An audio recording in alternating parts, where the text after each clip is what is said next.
All right, I'll start. I'm James Crompton, and I'm a machine learning engineer at Goldman Sachs. I've been working here for like 2 years, so it's a pleasure to meet you guys. Hi, everyone. I'm Andrea Coladangelo. I'm a postdoc at UC Berkeley. I work on quantum computing, quantum cryptography, and excited to be here as well. Hi, everyone. My name is Daniel. I am currently working as a clinical project research assistant at Sick Kids Hospital in Toronto, Ontario, and I'm also involved in a number of genomics and genetics projects.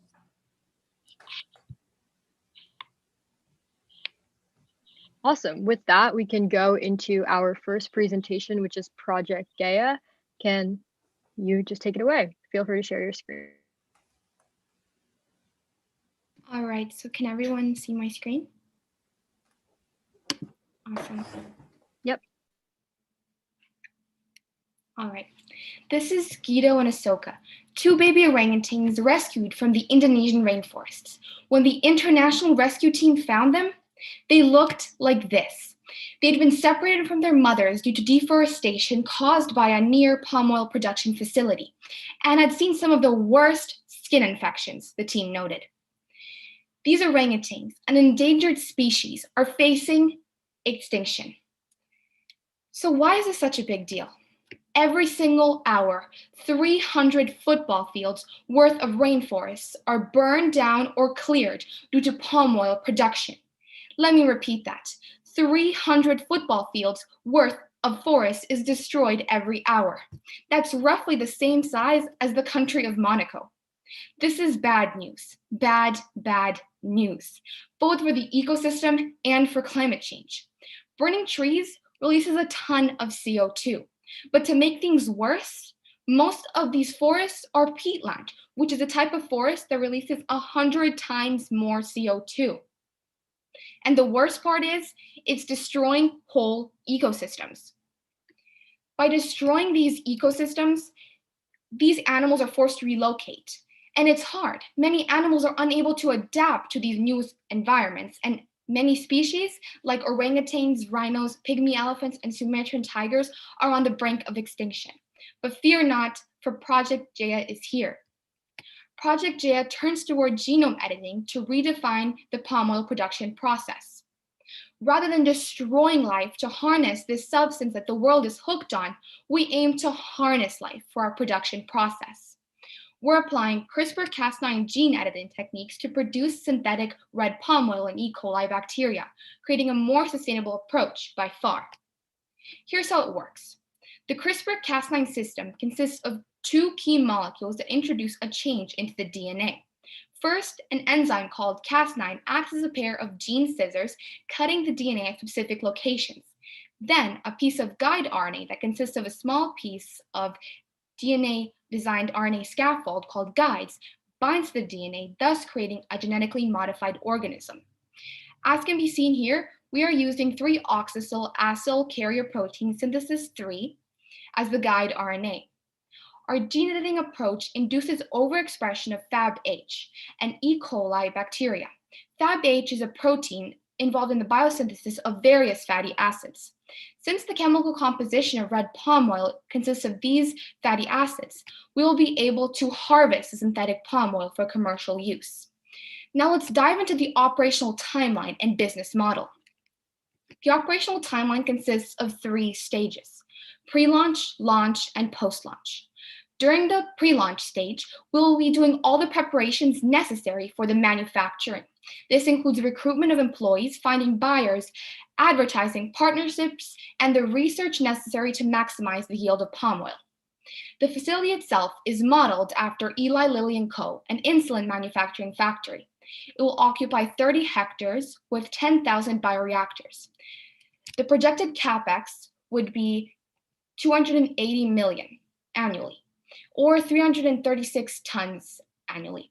The facility will produce 28,000 tons of palm oil per month, and therefore 336 per month.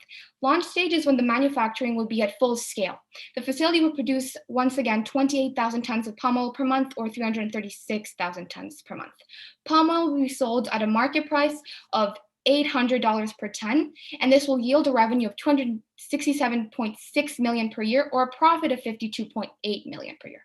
But since we are creating sustainable palm oil, we could market it at a price of $1,000 per ton. This would create a profit of $121.2 million per year. Post-launch would be refining our palm oil production to become more efficient, higher grade, and healthier. We'll also be opening up more facilities across the globe to increase market share. So zooming out, where is the big picture? Project Gaia has the potential to revolutionize the palm oil industry. Through genome editing, our approach moves production from forests to labs, utilizing a sustainable production chain that both generates revenue and creates social impact. We envision a near future in which palm oil comes from clean and safe lab environments and not from the burning wreckages of South Asian rainforests. Project Gaia aims to create a future in which animals like Guido and Ahsoka never face the same suffering, and in which you can feel proud of ensuring such a future happens. Thank you. Yeah, awesome job. So does anyone have any Excellent. questions for her? Yeah, I have a question. First of all, that was really impressive. Thank you for that. Great presentation. I guess I'm curious, does this like this, so I kind of, if we can we go back to any of the slides? Is that possible? Yeah, I can screen share again. Somewhere you're kind of along the line of the like business plan. I'm just kind of curious about like the stage of developing this type of technology. Like, does this already exist? Is this already possible? Yes, it does, because we'll be using CRISPR technology. We have a developed spreadsheet for the business plan that we could show you, and there we explained all our calculations and how would be the operating costs and everything, and our sources. Cool. We modeled our idea after, like I said, Eli Lilly and Co., which is an insulin manufacturing company, and they also use E. coli bacteria for this, but they use it for diabetes and insulin creation, and we wanted to use it for sustainable palm oil. Cool. Okay, yeah, I just kind of was curious about like how long it would take to develop this type of tech, but it sounds like if it already exists, then I guess there would be no developed R&D time. Okay. Hi, this is James Wishfield. I wanted to follow up on that question about the feasibility of this project. It seems like a very interesting idea. You seem very knowledgeable about the science. However, in your timeline, you didn't actually specify any dates. Like how do you actually see this timeline spread out in terms of years or months or whatever? I believe we're going to be looking at it in terms of months. The pre-launch stage, we probably have it defined around 8 to 10 months. And in the launch stage, it's variable towards what we happen to do with the pre-launch stage. Thank you. So I have a question about, your background and the team. So I understand that the technology already exists, but it seems like you're applying it to something different, to palm oil when it was before applied to insulin or whatever. So what is the background of the team, and sort of what makes you fit to carry out this? Because it seems something, even though the technology already exists, it seems like it requires a lot of expertise. Yeah, so our team is a part of this organization called TKS, and we basically focus in on exponential technologies. And we like to call ourselves the bio nerds because we're all focused on biology. And for instance, I have a background in metabolomics. Our group member, Sarah, is working on CRISPR. Orna is working on longevity. So we're all pretty much focused on biology, and we have expertise. We use BenchLink to simulate the synthesis protein that we explained. So we're pretty good with the biology side. Thank you. If I could hop in, just also great. Yeah, another great presentation. So my question is, have you thought anything on the intellectual property side of this? So I know that gene editing is pretty hot right now, and your pitch is basically to apply this technology to a different protein to produce. how fast have you thought about needing to move to protect that, to stop somebody from basically replicating your edits? Well, we're not just using genome editing, we're also utilizing E. coli because we found studies that show how E. coli fermentation can help develop this sort of palm oil production. So we aren't just focusing on genome editing, we're also combining the two fields. I see. Okay. Have you looked into, are the techniques that you think you might need to, use or augment, are they intellectually protected, and would you be able to find, CRISPR-Cas9, we're looking at the general idea behind it right now, and it's not generally protected from what we understand. And so sorry, if there's time for one last question. So Sorry, sure, you should go for it. Yeah. So you're still in the pre-launch stage, I understand. So have you actually executed sort of this editing at least once, or Yeah. How far are you along with that process? Yes, we were using the software BenchLink to explain these processes, and we're currently working on explaining what it would look like, the end results. So we're not refining the palm oil yet. We're trying to figure out how we could demonstrate it through the software BenchLink. It's like a genome editing software. It displays everything. So we're currently looking into that. Thank you. Awesome. So thank you, Anastasia and Project Gaia, for the awesome presentation. Up next, we have Tho with her genomics project, Give Phages a Chance. So Tho, take it away.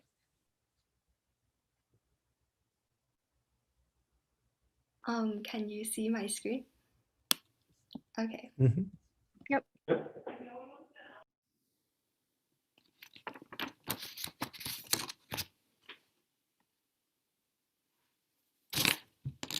Sorry, my Wi-Fi connection. Okay. Thank you. Gene editing technology has inspired scientists to start looking towards phages, viruses that kill bacteria, as a method of treatment for multiple diseases. Today, I'll be showing you why phages are the better antibiotic. COVID-19 has devastated hospitals and healthcare facilities, with nurses and doctors powering through 12 24-hour shifts just to combat this virus. Patients are left struggling to breathe on ventilators and respirators. However, there's another factor at work beneath all of this, changing hospitals from places of recovery to places we contract deadly infections from. Ventilator-associated pneumonia, or VAP, is a nosocomial infection, which means an infection contracted from hospitals. It's notorious because of the antibiotic-resistant bacteria that causes it, P. aeruginosa. And now, more than ever, VAP is taking advantage of patients on ventilators with weakened immune systems from COVID-19. It develops in up to 27% of patients with a 30 to 60% mortality rate. Hospitals are strained already from fighting COVID. But how can we defeat an enemy that lurks in the very ventilators our patients are using? The answer is Phi6. Phi6 is a phage, a virus specialized to kill bacteria. How does it work? First, Phi6 uses an attachment protein to bind to the outer surface of P. aeruginosa. Then, with a special enzyme called P5, Phi6 digests the cell wall, thus entering and invading P. aeruginosa. Once inside, it releases the viral DNA in its protein shell. This DNA has directions to tell the phage specifically how to replicate, forcing P. aeruginosa to stop everything, even life processes, to make copies of Phi6. Eventually, the weakened cell bursts, restarting the cycle over again. By freeze-drying Phi6 into pills or administering it through liquid form, VAP can be treated and save millions of lives. You might ask, but why not antibiotics? The pills used for your ear infection or sinus infection have worked so far. Why use phages instead? Bacteria and antibiotics are in an arms race, each one trying to outdo the other. Antibiotics work by attacking the cell walls of bacteria and interfering with their own replication. But the thing is, bacteria are organisms of nature.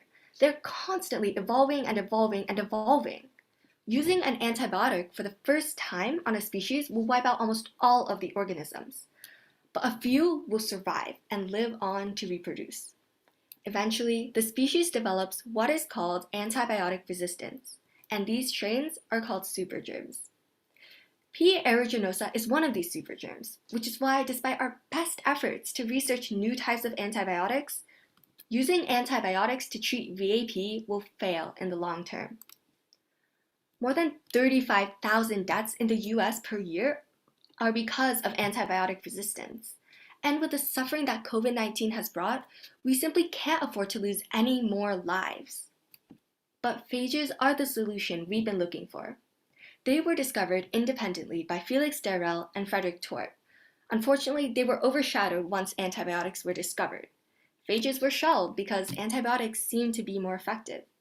But because of breakthroughs in genome editing and synthetic biology, as well as the rise of antibiotic resistance, scientists are once again giving phages a chance. So why phages? They're able to kill antibiotic-resistant bacteria, and their self-replication means only one dose of treatment would be needed. They're also completely harmless to humans and the environment. Finally, since each phage is highly specialized, they do not kill the good bacteria living in your gut. Well, why not antibiotics? First of all, several rounds of treatment are needed with antibiotics, which means that there's a higher chance your body will develop resistance. Secondly, doctors are pressured to overprescribe them. A study from the British Medical Journal found that 57%, or 47 million antibiotic prescriptions, were inappropriate. They don't evolve in response to bacteria like phages do, and it often takes several years to develop a new type of resistant antibiotic. And finally, antibiotics don't discriminate. They kill the good and bad bacteria. These good bacteria support your immune system, keeping inflammation and infection at bay. More research must be done before phages are a viable method of treatment, but several instances show promising results. In World War II, the Soviet Union used phages to treat soldiers with dysentery and gangrene. In the 1920s and 30s, phages were used to kill V. cholerae, the bacteria causing cholera. The death toll fell from 30 per 10,000 to 2. In 2018, Benjamin Chan, a research scientist at Yale, used phages to successfully treat chronic cystic fibrosis caused by Pseudomonas bacteria. The patient recovered within months. If these results aren't enough to convince you, phages have also been used in the food industry to combat E. coli and Salmonella. Using phages in animals' diets diversifies their microbiome, reducing the chance of foodborne illness. Phages are in the food you eat, and soon they could be in the medicine you're taking.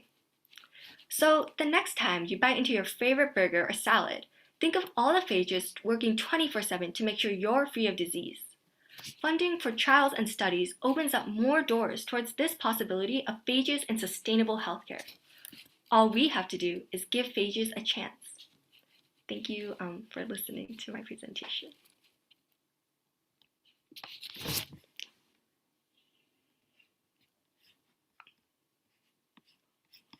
Awesome. So we can go into questions for Tho now and her project Give Phages a Chance. Feel free to jump in.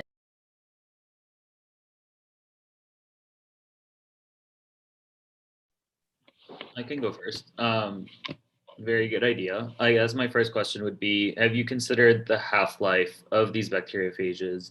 And would it be administered more so as a treatment after someone gets infected or before in terms of prevention?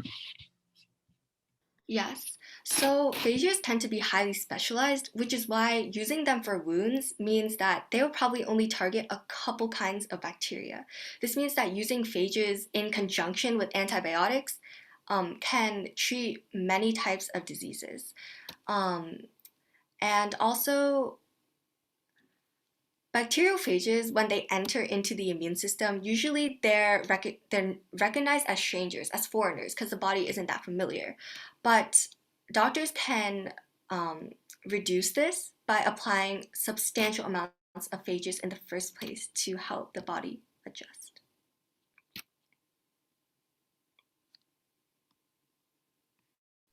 Sorry, just to clarify, are you suggesting using both phages in conjunction with antibiotics? Yes, Okay. because there's actually a very interesting thing.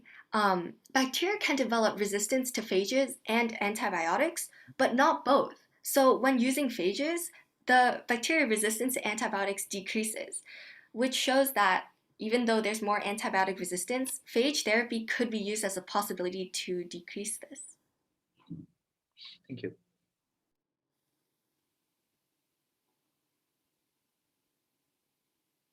Awesome. Are there any other questions for Tho? Yeah, I'm Or- just curious about how would you sell this product, or like 5.6 you said is the phage you're talking about. Is there, I assume you can't really have any sort of IP on, or like trademark on a living organism? Yeah, so right now it's been difficult. It has been difficult to patent like using phages in healthcare, but there are some products that are breaking the barriers. For example, I think the name was like Phage Save or something, but Phage Save was a like water soluble, totally like invisible. You don't notice it, and you spray on food in order to reduce E. coli and salmonella. And so this product has been marketed toward restaurants and just food production chains, and it's just one of like many products being used. So we, Got it. yeah, So they're kind of the IPs around like how the phage, like how it's delivered, like the Yeah. water soluble part. Okay. Yeah. Got it. Hi, Tho. I thought that was an excellent presentation.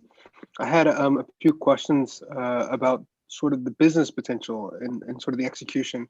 So I thought the presentation was very clear. And it makes a lot of sense, but what exactly are you going to do to go from this idea to actually selling it? What is the business model like? How, I mean, even without copyrights aside, like how do you actually envision going from step 1 to 2 to 3? yes. So phages need more research before they can be applied in hospitals. But what we're working right now is getting approval from the FDA, or what we would like hypothetically be doing if we were to take it to a business model, getting approval from the FDA to use this phage therapy more in Western hospitals. And yeah, so right now phages, we need to work on increasing like the public's support of them essentially in order for them to be marketed. So I have one final question. So I was wondering, just to get a bit more context about this technology. So you mentioned that it was kind of known since, 40s or 50s. So why do you think is it that it hasn't been used very much for medical purposes yet? I mean, these problems, I guess they've been emphasized with COVID and the ventilators, as you mentioned, but I presume they were existing before as well. So what is your opinion on why this phages hasn't been explored before for medical purposes? Yes. So phages were discovered actually like around 1915, 1918, but the Western world, ever since antibiotics were discovered in 1928, phage like funding for phage research just totally plummeted because, especially during World War II, when penicillin was being used to treat a lot of soldiers, was like the government decided to invest more in antibiotics rather than phage therapy.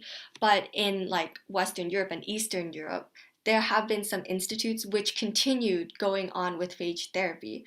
So while phage therapy hasn't been that embraced in the West, there are still many places which are using it. For example, the Eliava Institute in Georgia, it uses phage therapy to treat skin ulcers, burn wounds, stomach bugs using phages. Thank you. Awesome. Thank you for all the questions, and thank you, Tho. We're going on to our third presentation, which is Saya, and she's going to be presenting COVID risk tracking. So Saya, take it away.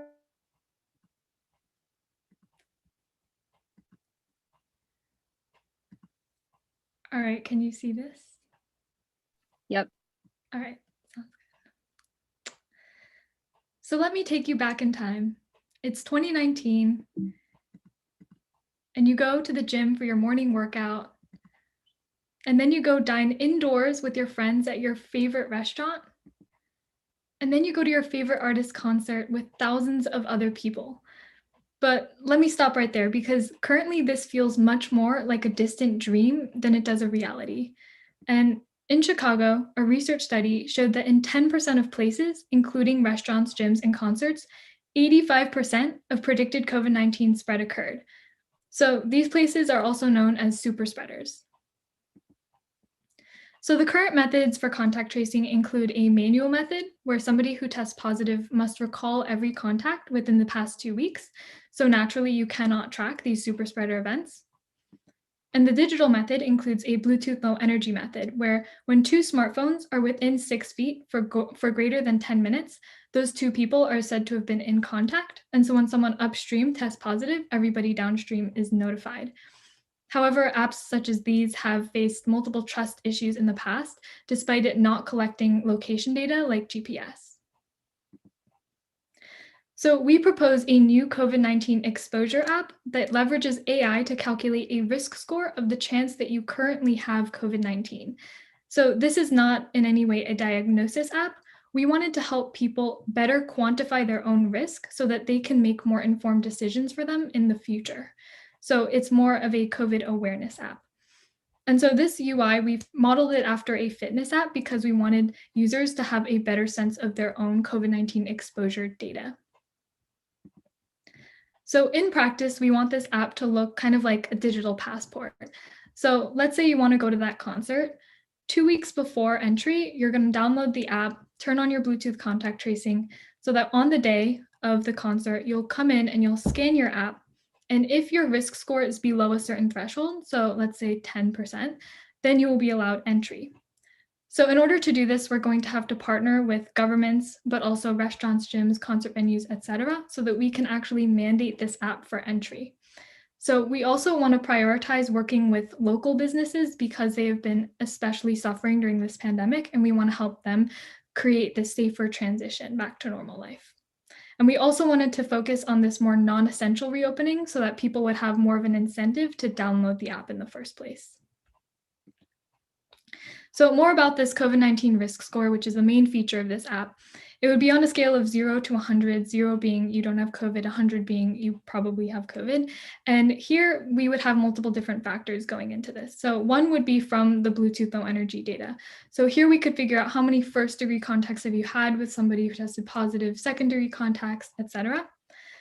But we also want to take into account testing and vaccination history so that we can also track these trends over time of exposure, as well as a partnership with Fitbit, because they're currently doing a research study tracking how heart rate variability can be a symptom for asymptomatic COVID. So that could be another factor that goes into this COVID-19 risk score. So the AI that we want to use a model such as a supervised RNN because we want to be able to synthesize these factors such as Bluetooth, testing, vaccination, and the optional Fitbit data into a risk score. But the main reason why we want to use machine learning here is because we want this to continually learn and improve from future testing data as validation. So let's say somebody has a 23% risk score, and then they go get tested and they're negative. Then their risk score will go down to 0. And next time we know in that specific type of situation, the risk score will be lower. So there would be other features to this app, such as news, testing locations, as well as a comprehensive vaccination guide. And we actually don't want to be connected to official health records because that has been a major barrier to apps like these in the past. So instead, we thought of this one-time PIN system that we would work with the government to implement, where when somebody goes to get tested or vaccinated, they'll receive this one-time PIN that will be inputted into the app that will verify and timestamp when that occurred. So at the end of the day, we want to help make super spreaders safe again. Helping people more accurately quantify their own risk will help them make more informed decisions for themselves. And we also wanted to focus on non-essential reopenings to create the incentive to participate.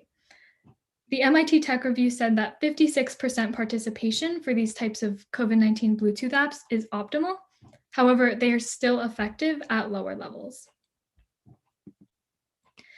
At the end of the day, we want to make a safer transition back to normal life and save many, many lives. Thank you.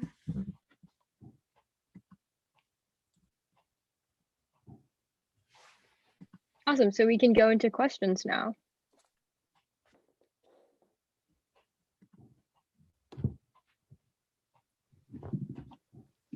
Hello, hi Saya. I had a few questions about your app. In particular, I had two. One was just how far along is it, and the second question was what is your competition in things like Square, where people already have a lot of digital passports set up and things like that.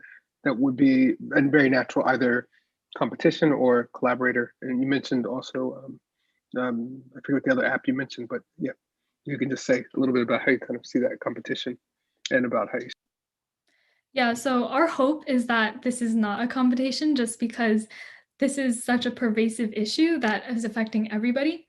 So I think that right now, especially because this app is based on Bluetooth contact tracing and the Bluetooth Low Energy technology is still in the research phase and is still constantly improving. So I think that we're going to really have to work together on this with both the researchers and also the other apps that are also doing a similar thing.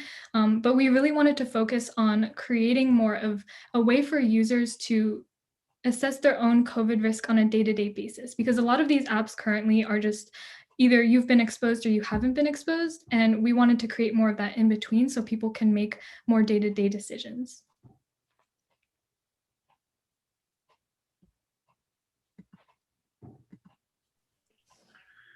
Hey, Gaia. Thanks for the presentation. Really good. Just one question on how would the sort of like profit structure work? Is this a non-profit, or are you expecting there to be profit generated here? I'm just kind of curious. Yeah, so our main incentive was not profit because we really just thought this was something that we really needed in order to open for this phase 2 reopening, or this more non-essential reopening, because we're going to get to a certain phase throughout this whole lockdown where we will start reopening these concerts, gyms, restaurants, and we really want to be prepared for that. And so the economic impact of the pandemic, I think, speaks for itself in many ways. Makes sense. Makes sense.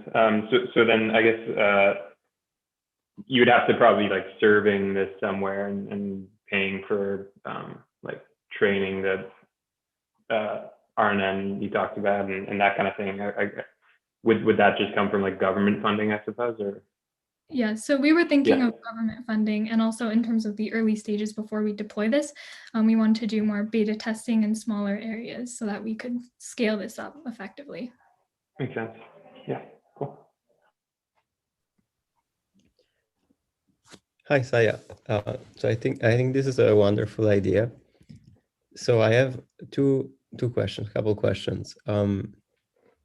So one thing is, I feel perhaps even if you train, using RNN or whatever machine learning method, I'm afraid that the precision of your score will be somehow capped just because the data that you get might be a bit imprecise. So I guess what I wanted to ask you is, so when someone goes to a restaurant, right, you mentioned that you're tracking things with Bluetooth. I guess things have to be very precise in order for you to know that the person was actually eating at a restaurant for a while or indoor as opposed to outdoor, for instance, or they were at a restaurant as opposed to maybe there's a shop next to it which does something else, or maybe they live on top of a restaurant, right? That the restaurant is on the ground floor and you're, so what are your thoughts on how precise this can be? And also, is there do you ask the person to input any information voluntarily, or is it just all done through the app? There's nothing manual that has to be inserted by the person. Yeah, so I'll answer the first part of your question first. So we were thinking, so obviously there are still many technical difficulties with Bluetooth Low Energy, and the biggest issues here are Bluetooth does not know if you're inside or outside, masked or not masked. But we actually thought that with this app, that could become more precise, because let's say you scan your phone to enter a restaurant, we can actually provide that data. If you're in an indoor restaurant, we know you're going to be indoors and not masked. Whereas if you're going to an outdoor concert, you know you're going to be outdoors and masked. And so we think that with that ability to see more precise location data, that could actually help make the Bluetooth contact tracing itself better as well. In terms of your second question, we do think that people can input their own symptoms. However, we don't want to rely too much on that, because for this risk score, you could input false data that could mess with the risk score. Yeah. I see. Okay. And are you worried at all? I guess, yeah, my fear is just that, if this is not super precise, then are you concerned that you would be sort of encouraging more people to do non-essential things? Right? Presumably there will be a threshold, 20% or 5% below which people will be fine having people in their restaurant.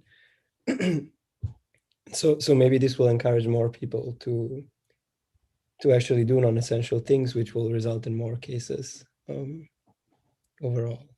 So we definitely want to roll this out once we are at that stage, when the policymakers decide that it is time to reopen these indoor restaurants and gyms, because that will happen at some point. And when we get to that point, we really want to make that as safe as possible. So I guess the comparison here is with or without the app. And so I guess we really want to emphasize that this app is not diagnosing anything. We also don't want to get rid of social distancing, mask wearing, all these other precautions. We just merely want this as a tool for individuals to see their own risk in a way that's, because right now there's so many different factors, right? And knowing, do I have COVID, do I not have COVID? And it's kind of just all up to our own heads, and it's also subjective, that we thought it would be good to at least have this one scale that everybody is can see their own information on. Mm-hmm. Yeah, and just one last thing. When you mentioned, sorry, restaurants would, they would know if you ate inside or outside. Are you thinking of asking the restaurant to actually validate through the app, or is it something that is done by you on the back end with the technology? Or is it actually the restaurant that partners with you and says, yes, this person came in, they're eating indoors? Yeah, so we were thinking more on the restaurant side. So there would be a scanner for outdoor people and a scanner for indoor. I see. Thank you. Great presentation, Saya. I just had quick questions. One about feasibility. You mentioned, if people were getting vaccinated, they'd get some sort of PIN. How feasible do you actually think this is to do on a, are your intentions to do it nationally, or is it something local that you want to try out first and later on potentially do nationally? And how feasible do you think that is? Yeah, so I think it does depend on how this goes on a more local scale. We definitely don't want to jump to national right off the bat. So I think it is really important for us to do beta testing with smaller communities. And then just kind of touching on the previous point that was made, how are you going to account for, let's say someone lives in a household with another person who doesn't have the app, and that person is going out and not necessarily tracking the individual who has the app? Technically, their risk score would be much higher considering they're in contact with someone who might be. So how are you accounting for things like that? Yeah, so that's definitely an issue. I think that we're trying to make this used in all non-essential gatherings. So that other person, in order for them to go to a concert or an indoor restaurant, they would have to have the app in order to do those dangerous things. And then, sorry, just quickly based on that, would that then also automatically exclude, for example, healthcare professionals and patient-facing roles because they are coming into contact with patients potentially on a much higher range, and automatically would have higher risk scores because of that? I think that would be something we would have to think about, but I think we would have to start with smaller samples so we can actually see how that plays out in terms of like what is actually their risk. I mean, healthcare personnel, they do have higher risk because especially if they are in contact with COVID-19 patients. So that is something that we do want to account for if they're going to these super spreader events. Thank you. Awesome. So thank you for all the presenters for sharing your ideas, and y'all can hop off now. We will end the stream. Thank you for coming, and judges, if you could just stay on so we could just do some deliberation. Thank you, everyone.